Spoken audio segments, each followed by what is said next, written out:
Assalamualaikum warahmatullahi wabarakatuh. Selamat pagi, salam sejahtera bagi kita semua. Pertama-tama, marilah kita panjatkan puji syukur atas kehadirat Allah Subhanahu wa Ta'ala yang telah memberikan rahmat serta kesehatan bagi kita semua, sehingga kita di sini dapat melakukan presentasi pada pertemuan kali ini. Langsung saja, kelompok 7 akan mempresentasikan materinya, yakni sejarah, asas, dan tujuan terbentuknya koperasi. Perkenalkan, nama saya Sindita Septiarini, NIM 138. Di sini saya sebagai moderator sekaligus pemateri kedua. Pemateri pertama akan disampaikan oleh Setio Mawarani. Dipersilahkan. Baik, Assalamualaikum warahmatullahi wabarakatuh. Saya Setio Mawarani, NIM 190721100100165. Di sini saya akan menjelaskan materi mengenai yang pertama pengertian koperasi, koperasi syariah, asas dan tujuan koperasi syariah serta konvensional. Yang pertama, pengertian koperasi. Secara bahasa, kata koperasi berasal dari bahasa Latin yaitu cooper, yang jika diartikan dalam bahasa Inggris menjadi cooperation. Kata co mempunyai arti bersama dan operation mempunyai arti bekerja. Maka cooperation mempunyai makna bekerja sama. Dalam koperasi, kerjasama yang dimaksud ini yaitu dilakukan oleh orang-orang yang mempunyai tujuan dan kepentingan bersama. Dalam Undang-Undang Nomor 25 Tahun 1992 menyatakan bahwa koperasi adalah badan usaha yang beranggotakan orang seorang atau badan hukum koperasi dengan melandaskan kegiatannya berdasarkan prinsip koperasi sekaligus gerakan ekonomi rakyat yang berdasar atas asas kekeluargaan. Dapat disimpulkan bahwa definisi koperasi yaitu koperasi adalah suatu badan usaha yang beranggotakan badan hukum atau sekumpulan orang yang melakukan sebuah kegiatan ekonomi berlandaskan dengan asas kekeluargaan, saling membantu dan tolong-menolong dengan para anggota untuk mencapai kesejahteraan bersama. Kemudian yang ketiga yaitu asas dan tujuan koperasi syariah.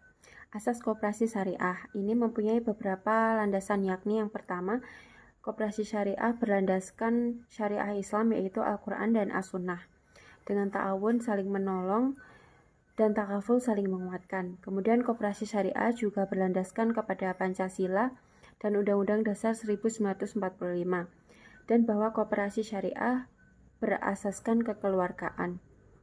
Namun, pada koperasi syariah ini merupakan koperasi dalam prinsip kegiatan dan tujuannya itu berdasar pada syariah Islam yaitu Al-Quran dan As-Sunnah. Jadi setiap koperasi syariah harus menjalankan usahanya dengan prinsip syariah.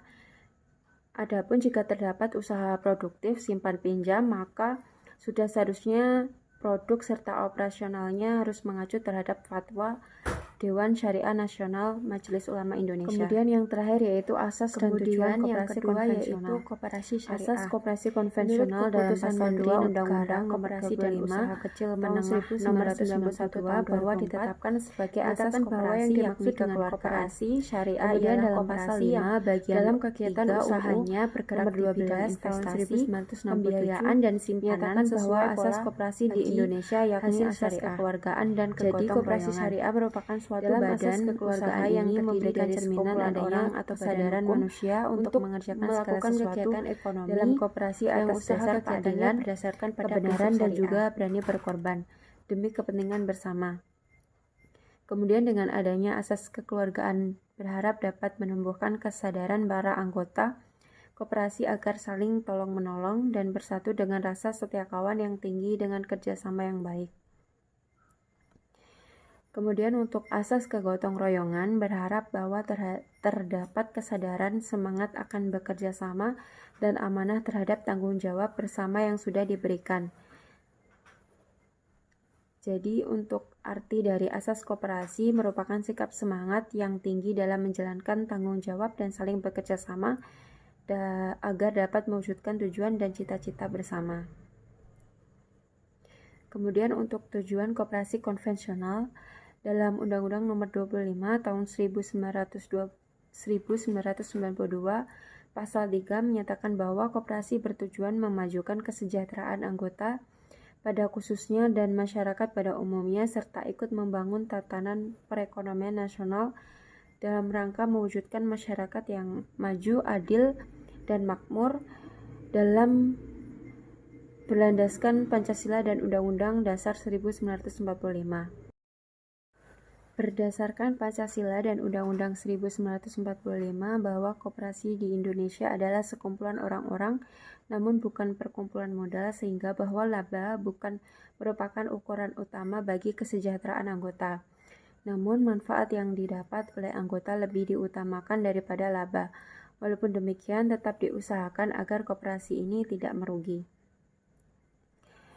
Jika dilihat dari tujuan yang sudah dipaparkan, maka secara garis besar tujuan koperasi meliputi memajukan kesejahteraan anggota serta masyarakat dan membangun tatanan perekonomian.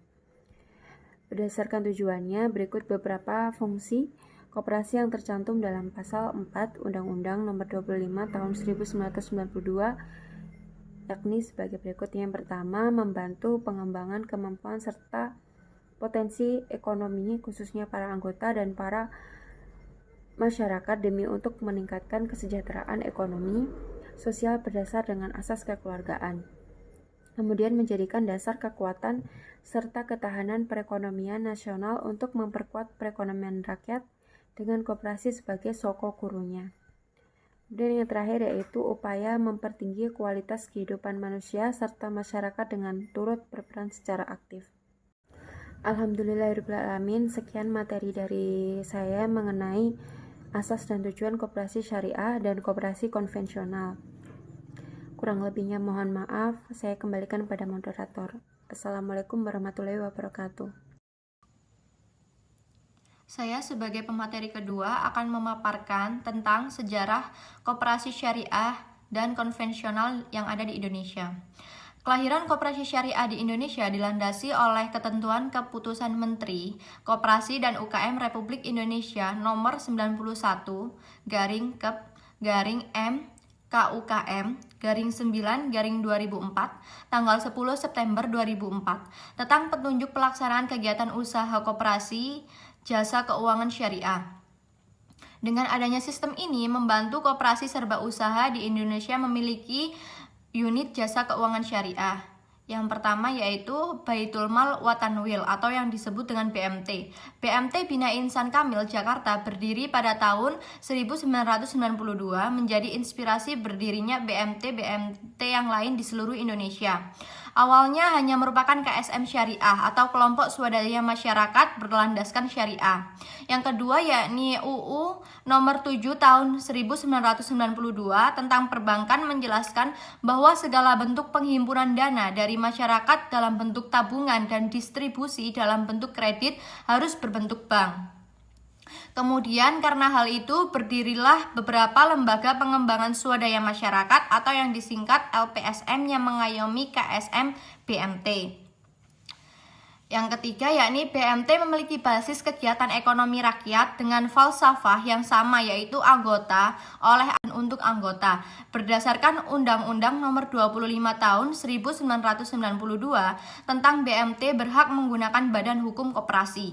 Berdasarkan Undang-Undang BMT merupakan koperasi simpan pinjam atau unit simpan pinjam konvensional yang perbedaannya hanya terletak pada kegiatan operasional yang menggunakan prinsip syariah dan etika serta moral dengan melihat kaidah halal dan haram melakukan kegiatan usahanya. Yang keempat yakni koperasi simpan pinjam syariah yang selanjutnya disebut KJKS atau disebut juga koperasi jasa keuangan syariah. Sebagaimana keputusan Menteri Koperasi RI nomor 91/Kep/M KUKM /9/2004 tentang petunjuk pelaksanaan kegiatan usaha koperasi jasa keuangan syariah. Dan yang terakhir yakni koperasi syariah dapat berbentuk koperasi serba usaha atau akad jasa persewaan, gadai, dan jual beli secara tunai. Kemudian sejarah koperasi konvensional. Sejarah koperasi konvensional di Indonesia sebelum kemerdekaan. Koperasi merupakan institusi atau lembaga yang tumbuh atas dasar solidaritas tradisional dan kerjasama antara individu yang pernah berkembang sejak awal sejarah manusia sampai pada awal revolusi industrial di Eropa pada abad 18 akhir dan selama abad ke-19. Sering disebut dengan koperasi pra-industri atau koperasi historis. Koperasi modern ini didirikan pada abad ke-18 akhir, terutama sebagai jawaban atas masalah-masalah sosial yang ditimbulkan selama tahap awal revolusi industri. Pada tahun 1908, Budi Utomo yang didirikan oleh Dr. Sutomo memberikan peranan penting bagi gerakan koperasi untuk memperbaiki kehidupan rakyat. Pada tahun 1915, dibuat peraturan Verordening op de Coöperatieve Vereniging dan pada tahun 1927 Regeling in Lance Coöperatief. Tahun 1927 sudah dibentuk SDI atau Serikat Dagang Islam yang tujuannya untuk memperjuangkan hak dan kedudukan ekonomi para pengusaha rakyat Indonesia. Kemudian di tahun 1929 telah berdiri Partai Nasional Indonesia yang juga memperjuangkan semangat koperasi. Hingga saat ini kepedulian pemerintah terhadap keberadaan koperasi nampak jelas dengan membentuk lembaga secara khusus untuk menangani pembinaan dan pengembangan koperasi. Selanjutnya, koperasi di Indonesia setelah kemerdekaan. Adanya keinginan dan juga semangat untuk melaksanakan koperasi yang telah hancur akibat politik di mana pada masa kolonial Belanda dan dilanjutkan oleh sistem kumiai pada zaman penjajahan Jepang berlangsung. Lambat laun setelah Indonesia merdeka kembali membaik. Apalagi dengan adanya Undang-Undang Republik Indonesia tahun 1945 pada pasal 33 yang menjelaskan tentang penetapan yang menetapkan koperasi sebagai soko guru perekonomian Indonesia. Hal ini maka hukum koperasi di Indonesia benar-benar menjadi lebih mantap. Sejak saat itu, sebagai Wakil Presiden Republik Indonesia, Muhammad Hatta lebih intensif mempertebal kesadaran untuk berkoperasi bagi rakyat dan bangsa Indonesia, serta memberikan banyak pengarahan dan motivasi kepada gerakan koperasi agar meningkatkan cara usaha dan cara kerja. Atas jasa-jasa beliaulah maka Muhammad Hatta diangkat sebagai Bapak Koperasi Indonesia. Terdapat beberapa kejadian yang dapat memengaruhi perkembangan koperasi di Indonesia, yaitu pada tanggal 12 Juli tahun 1947 dalam Kongres Koperasi Indonesia I di Tasikmalaya sekaligus ditetapkan Hari Koperasi Indonesia dan telah dibentuk Sentral Organisasi Koperasi Rakyat Indonesia atau SOKRI. Yang kedua yakni pada tahun 1960 dengan Inpres nomor 2, koperasi ditugaskan sebagai badan penggerak yang menyalurkan bahan pokok bagi rakyat.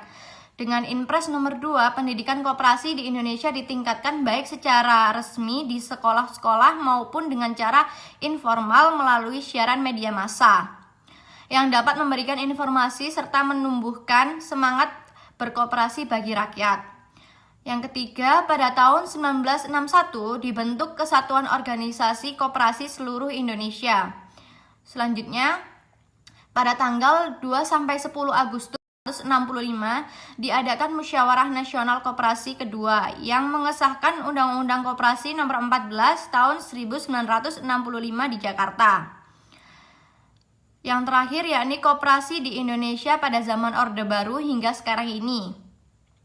Orde Baru dalam memimpin negeri membuka peluang dan cakrawala baru bagi pertumbuhan dan perkembangan kehidupan perkoperasian nasional. Di bawah kepemimpinan Soeharto, Orde Baru memacu gerak langkah manusia Indonesia untuk meraih cita-cita yang telah digariskan dan berlandaskan Pancasila dan Undang-Undang 1945 secara murni dan konsekuen. Karena hal ini diadakan pembersihan di seluruh badan pemerintah maupun badan-badan kemasyarakatan dari manusia yang pikiran dan perilakunya tidak sesuai dengan Pancasila dan Undang-Undang 1945. Di samping itu, dengan adanya gerakan pembersihan dilakukan pula perubahan dan perbaikan yang mendasar yang ada di bidang perkoperasian disesuaikan dengan apa yang ada di Undang-Undang 1945, khususnya pada pasal 33. Kemudian berangsur-angsur ditetapkan kebijakan-kebijakan yang dirasa perlu guna mengembalikan kebebasan dalam berkoperasi sesuai dengan asas-asas umumnya. Perkembangan koperasi di Indonesia pada zaman Orde Baru hingga sekarang yakni pada tanggal 18 Desember 1967, Presiden Soeharto mengesahkan Undang-Undang Koperasi Nomor 12 Tahun 1967 sebagai pengganti Undang-Undang Nomor 14 Tahun 1965. Yang kedua, yakni pada tahun 1969 disahkan oleh Badan Hukum terhadap Badan Kesatuan Gerakan Koperasi Indonesia. Yang ketiga, pada tanggal 9 Februari 1970 dibubarkan Gerkopin dan sebagai penggantinya dibentuk Dewan Koperasi Indonesia. Yang terakhir, yakni pada tanggal 21 Oktober 1992 disahkan Undang-Undang Nomor 25 Tahun 1992 tentang Perkoperasian Indonesia di masa yang akan datang. Untuk materi yang terakhir akan disampaikan oleh anggota kami, yakni Umi Qurratul Aini. Dipersilahkan. Assalamualaikum warahmatullahi wabarakatuh. Perkenalkan, nama saya Umi Qurratul Aini. Saya di sini melanjutkan pemateri kedua. Ini sebagai pemateri terakhir, saya akan menjelaskan tentang sejarah koperasi syariah di Asia Tenggara dan koperasi konvensional di Asia Tenggara. Jadi, berbicara tentang sejarah koperasi syariah di Asia Tenggara, awal koperasi dibentuk karena kesengsaraan masyarakat pada saat itu hingga saat ini. Koperasi mulai berkembang menjadi koperasi syariah. Nah, koperasi syariah dan koperasi konvensional itu memiliki tujuan yang sama, yaitu mensejahterakan rakyat dalam hal ekonomi, yang berbeda halnya dengan landasan dan sumber-sumber hukumnya saja. Koperasi konvensional berlandaskan hukum yang berlaku di setiap negara berdasarkan ketentuan umum. Nah, kalau koperasi syariah berdasarkan hukum ajaran syariat Al-Quran, hadis, dan yang terdapat dalam agama Islam. Koperasi syariah mulai berkembang di negara-negara Islam karena pada dasarnya koperasi syariah itu tidak mengandung sesuatu yang dilarang seperti riba, horor, dan sesuatu yang diharamkan. Sering dikenal dengan riba dari semua itu. Selain itu, pada saat ini negara-negara Islam juga mengembangkan lembaga keuangan yang berbasis syariah, tidak terkecuali dengan koperasi syariah. Walaupun koperasi syariah sudah berkembang pesat di negara-negara Timur Tengah, negara bagian Asia Tenggara juga mulai beralih ke pembayaran atau berkoperasi dengan sistem syariah seperti Malaysia, Indonesia, Brunei Darussalam, dan lainnya. Awal mula koperasi syariah dibentuk karena perbankan syariah di negara Asia mulai berkembang. Negara yang mulai berkembang dengan perbankan syariah itu adalah Malaysia, Brunei Darussalam, Filipina, Singapura, Indonesia, dan Thailand. Di negara Malaysia, perbankan syariah terbentuk berawal dari pembentukan tabungan haji yang terjadi sekitar 1963 silam yang lalu. Sedangkan di Brunei Darussalam, perbankan syariah dibentuk akibat adanya desakan rakyat yang berbasis desakan rakyat Brunei yang mayoritas beragama Islam menginginkan munculnya suatu perbankan yang berbasis syariah. Beda cerita dengan yang berada di negara Malaysia dan Brunei Darussalam, Singapura. Mereka itu membentuk perbankan syariah karena adanya dukungan terhadap sistem perbankan dan keuangan syariah dari pemerintah guna menjadikan Singapura sebagai pusat keuangan syariah. Nah, kalau di Filipina itu perbankan syariah dibentuk karena lembaga haji di negara Filipina.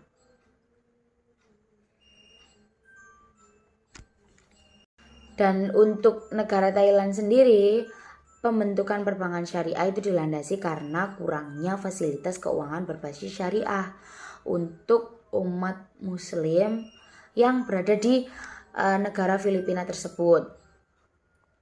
Seperti yang sudah dijelaskan di bab sebelumnya, bahwasanya koperasi syariah berkembang di Asia Tenggara setelah perbankan syariah juga mulai berkembang aturan-aturan syariah yang lainnya. Pasalnya terkadang koperasi syariah di negara Thailand, keuangan berbasis syariah di negara Thailand sudah lama hadir, yaitu pada tahun 1984, di mana bentuk tabungan saat itu berupa koperasi syariah yang disebut dengan nama Patani Saving Cooperative yang memiliki tujuan menghimpun beberapa dana dari masyarakat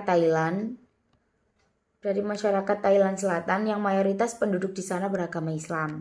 Jadi semua itu pasti diambil dari syariat Islam dan ketentuan-ketentuan hukum Islam. Koperasi ini berdiri berlandaskan Undang-Undang Koperasi, yaitu Kooperatif AST, dan Thailand Muamalat Law dalam kategori tabungan koperasi di bawah pengawasan dan naungan Islamic Council. Sedangkan untuk koperasi syariah di Malaysia juga sangat berkembang di sana dan juga mempunyai lembaga yang menaungi koperasi-koperasi di negara jiran tersebut. Nah, lembaga koperasi syariah yang disebut dengan ANKAS atau Angkatan Koperasi Kebangsaan Malaysia ini saat melakukan studi banding di negara Indonesia, Angkatan Koperasi Kebangsaan Malaysia tersebut sangat kagum dengan koperasi syariah yang ada di negara Indonesia. Bahkan lembaga tersebut menyebutkan bahwa koperasi syariah di Indonesia bisa menjadi acuan dalam perkembangan koperasi yang ada di negara-negara Asia Tenggara. Nah, seperti itu untuk yang perkembangan koperasi syariah di Asia Tenggara. Nah, sejarah koperasi konvensional di Asia Tenggara. Krisis moneter yang telah melewati beberapa negara di kawasan Asia seperti Thailand, Indonesia, Malaysia pada tahun 1997 menjadi saksi sejarah mencakup dapat memberikan pelajaran sangat berharga. Sesungguhnya pengembangan ekonomi bangsa yang mempunyai basis konglomerasi itu rapuh terhadap adanya badai krisis moneter. Maka demi itu, di saat yang sama dapat dipahami bahwa ekonomi masyarakat antara mereka dan koperasinya itu sangat berbeda kaitannya dan jauh karakteristiknya dengan ekonomi konglomerasi pada umumnya. Nah, di bulan Januari 1950 disusun sebuah laporan tentang sebuah kemajuan perkembangan ekonomi koperasi di Asia. Laporan tersebut menyebutkan bahwasannya sejumlah pengumpulan koperasi yang berada di Asia Tenggara meningkat dengan cepat. Contohnya di Filipina, kenaikannya itu 66%. Di Myanmar, jumlah koperasi menjadi 5 kali lipat kecepatan dalam waktu 9 tahun. Terus koperasi yang berada di Asia terdiri dari koperasi simpan pinjam atau koperasi kredit. Koperasi di Indonesia, di negara-negara lain, tidak terlepas dari adanya upaya untuk meningkatkan kemakmuran hidup, dikhususkan bagi kaum marginal yang berada di pinggiran.